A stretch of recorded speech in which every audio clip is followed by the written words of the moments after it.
Hola, muy buenas tardes, ¿cómo te encuentras? Soy la maestra Patricia Juárez Arista y en esta ocasión estaremos dando inicio a nuestra sesión número 6. Esta sesión tiene como título Mercados de corredores y mercados de dealers y cabe resaltar que hay mucha terminología que muchas veces nosotros escuchamos en los mercados y no sabemos a qué corresponde.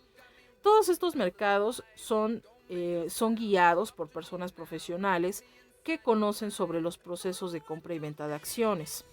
Y bueno, por lo general, cuando te acercas a querer invertir en instrumentos, ya sea de inversión a corto plazo, mercado plazo o largo plazo, perdón, probablemente te topes con alguna de estas figuras. Los denominados corredores y dealers, o también en algunos casos otras personas como denominadas como brokers, son algo muy común en los mercados financieros. Y bueno, vamos a estar detallando un poco su papel. Es importante recordar el papel que tiene, recuerda, el mercado secundario y el mercado primario. Recuerda que la sesión pasada mencionábamos que el mercado secundario es ese mercado que ya pasó por el proceso de oferta pública inicial, ¿no?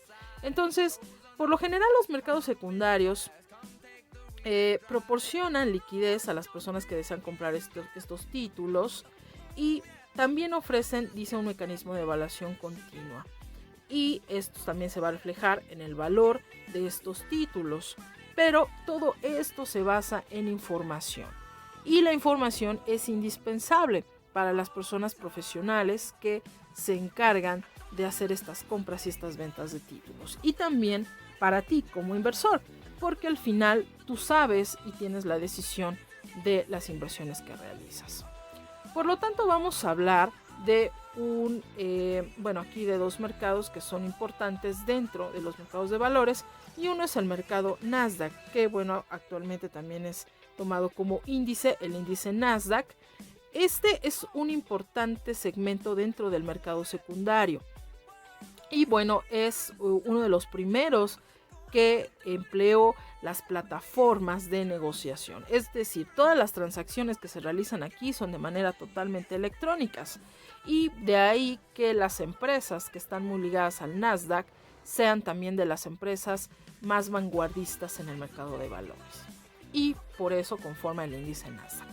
Y también tenemos los mercados extrabursátiles o los famosos over the counter, que yo en un inicio te decía que son de los mercados un poco más arriesgados porque hablamos de los mercados de futuros. Y estos también pertenecen al segmento de mercado secundario. Ahora, los títulos que se negocian aquí no precisamente están registrados en las bolsas de valores organizadas, pero por lo general son también se realizan estas transacciones de manera totalmente electrónica. Quiero que aquí notes el papel que tiene ya las transacciones electrónicas. Vamos a ver posteriormente que antes todas las transacciones de compra y venta se realizaban en un piso de remates en el cual, bueno, estaban todas las personas gritando, tenían una papeleta en la mano, pero ahora si nosotros nos echamos un vistazo a las bolsas de valores en su interior, vamos a ver que ya hay muy pocas personas, únicamente observando monitores y viendo cómo se comportan los mercados, porque la velocidad también de estas transacciones ya es muy rápida, se da de manera electrónica y por lo general incluso se utilizan algoritmos que ya están previamente programados para realizar ciertas órdenes de compra y venta. Como te mencionaba hace unos momentos, el índice Nasdaq es muy importante. Es incluso un índice que se caracteriza por indicar el avance tecnológico en las empresas. Por lo tanto, cuando se contrae este índice, pues nos habla de una alerta en los mercados. Y cuando tiene un importante crecimiento, pues nos habla de que las cosas en la economía pues se van gestionando de una mejor manera para este tipo de mercados financieros. Por ejemplo, aquí tenemos, si te fijas, una línea de tiempo que va del año de 1996 al año 2015 y nos dice cómo ha sido la evolución de este índice tecnológico. Es que el índice Nasdaq está conformado por empresas como Yahoo, por empresas como YouTube, como Google, como Twitter, Facebook y no sé si sepas, pero lo que corresponde a las plataformas y todas estas páginas tienen activos millonarios de inversión en los mercados. Y bueno, obviamente, por lo tanto, el ejercicio que realicen tiene muchísimas repercusiones en todo el mercado de valores. Entonces, por ejemplo, en el año del 96 entra Yahoo, ¿no? Por ejemplo, dice con una subida que casi cuadriplica su precio de salida. Y es que cuando una empresa entra en este índice, ¿no? Entra en esta bolsa y aumenta su valor, pues por lo general es un éxito asegurado. En su momento aquí tuvimos, por ejemplo, había, a lo mejor te acordarás o tal vez seas demasiado joven para ello, pero existían también empresas como Terra, que también ofrecían servicios de internet. Bueno, Terra sale en el año de 1999, pero si te fijas es en el año 99-2000 cuando hay un pico, ¿no? Hay un pico aquí en el índice Nasdaq. Este pico, si te fijas, va a tener también un comportamiento después hacia abajo, y es que el índice se va para abajo, ¿no? Y fíjate bien, el índice Nasdaq pierde casi un 80% de su valor de 2 años. ¿A qué se debió estas caídas o qué es lo que acontece? Bueno, no sé si sepas, pero es en este periodo de tiempo cuando se da la famosa crisis de las .com, aunado también a el suceso de la caída de las Torres Gemelas, lo cual impactó de manera trascendente en la historia de los Estados Unidos. Entonces, bueno, cae ese índice, pero empresas como Google, por ejemplo, llegan también a sobrevivir y comienzan a tener una importante recuperación, ¿no? Google, por ejemplo, sale de la bolsa en el año 2004, pero después se integran, sale a bolsa Google, no sale de la bolsa, esto es en el año 2004, y posteriormente Google adquiere otra plataforma, ¿no? Que es YouTube. Y si te fijas, ¿qué pasa con estas compras? Bueno, pues lo que hacen es que el índice aumente. Bueno, en el año 2008, hay una importante crisis en la economía norteamericana que se va a generalizar para el resto de la economía mundial, y estamos hablando de la crisis del 2008. Hay incluso personas que aseguran que todavía estamos viviendo los efectos de esa crisis, pero aquí se da la quiebra de la famosa sociedad de inversión Lehman Brothers. Este banco, ¿no?, quiebra, pero tenía un poder muy importante de participación en las bolsas, en los mercados de valores. Y bueno, si te fijas, el índice pues ha ido aumentando, ¿no? En Facebook, por ejemplo, sale a bolsa en el año 2012. Después Twitter también sale a bolsa en el 2013. Y bueno, esto nos habla de una recuperación del índice. ¿Qué es lo que quiero que veas? ¿Recuerdas que en la clase pasada hablábamos de los ciclos económicos? Bueno, pues me gustaría que vieras estas. Voy a dibujar aquí una línea, dibujando un poco estas tendencias. Si te fijas, existe ese esquema que nosotros vimos en ese momento, se puede ver un poco reflejado en los comportamientos también de los índices. Por lo tanto, los índices son muy importantes para proporcionarnos información sobre el estado de la economía. Y bueno, por ese motivo los índices, al menos en los mercados de valores, reúnen la información de empresas poderosas, por lo general de alta vanguardia tecnológica. Bueno, continuando un poco con esta idea de los mercados secundarios, hay que decir que los mercados secundarios, en la forma de negociar los títulos, se dividen en dos segmentos. Y es que en las bolsas de valores, tanto la persona que compra como la persona que vende realizan transacciones y negocian estos títulos. Ahora, cuando ocurre una transacción, por lo general en el mercado de corredores, se dice que es por medio de llamadas en la bolsa de valores, ambas partes, tanto la persona que compra como la persona que vende, por lo general se reúnen, ¿no?, y realizan la transacción en ese momento. Entonces, comprador y vendedor realizan esa transacción, es decir, A vende sus títulos a B, ¿no?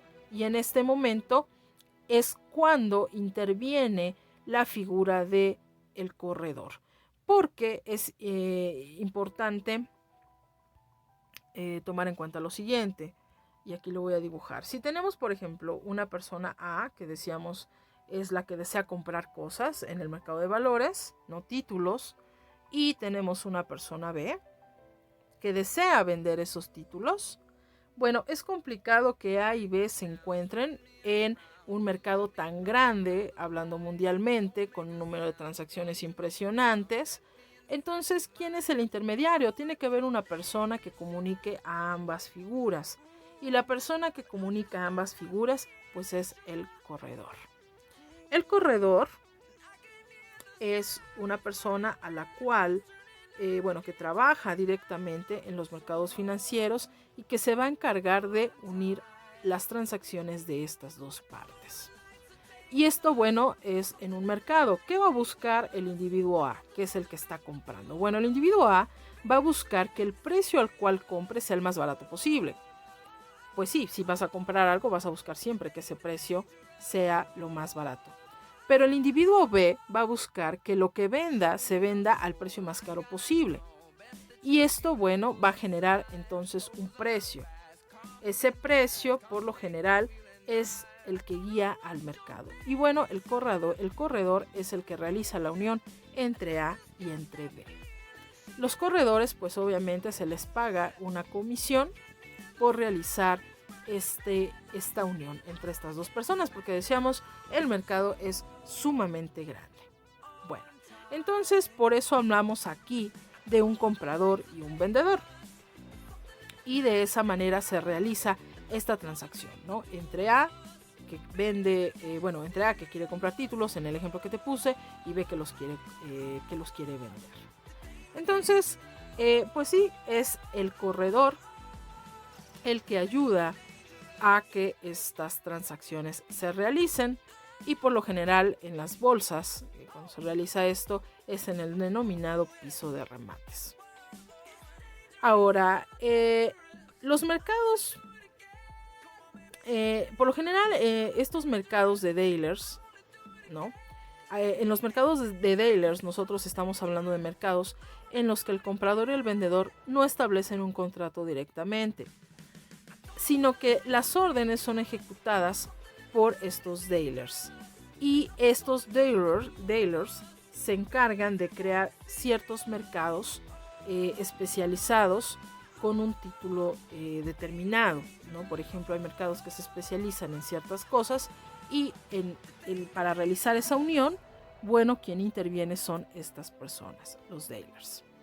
Entonces aquí tenemos, si te fijas, este cuadro que simplifica bastante bien lo que te quiero dar a entender. Los mercados secundarios, entonces, existen dos personas, que son están los mercados de corredores y los mercados de dealers. Ambos son, podríamos decir, intermediarios, pero trabajan también en diferentes ámbitos o espacios. En los mercados de corredores, por ejemplo, realizan las negociaciones en bolsas de valores, por ejemplo, la bolsa de New York, la bolsa estadounidense, pensemos por ejemplo en la bolsa mexicana de valores.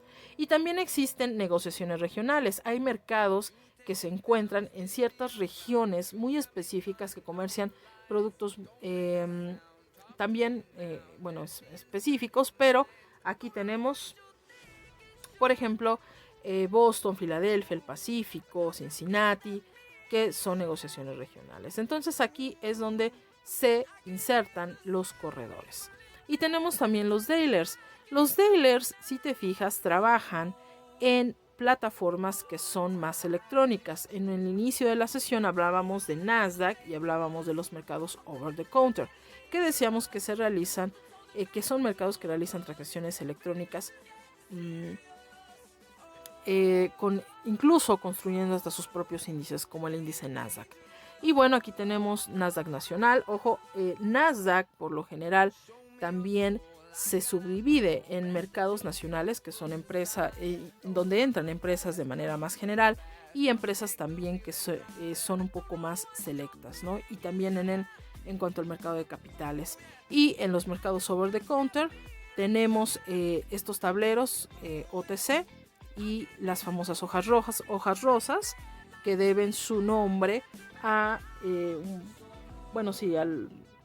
al color de las papeletas con las cuales se realizaban transacciones hace muchos años, pero que actualmente también se utilizan las famosas pink sheets.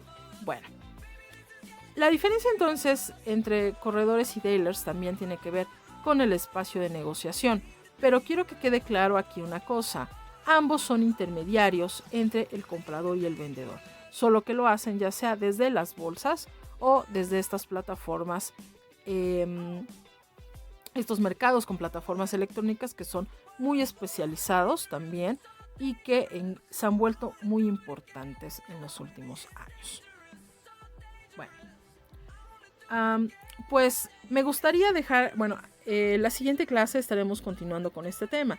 Sin embargo, me gustaría dejar en claro que si te fijas, estamos analizando un poco lo que es el cascarón y la estructura de las personas que trabajan propiamente en los mercados. Entonces, posteriormente estaremos aterrizando un poquito más en el contexto de nuestro país, pero por el momento me interesa que tengas en mente estos conceptos. Te agradezco mucho tu atención y nos vemos en la siguiente clase. Que tengas excelente tarde.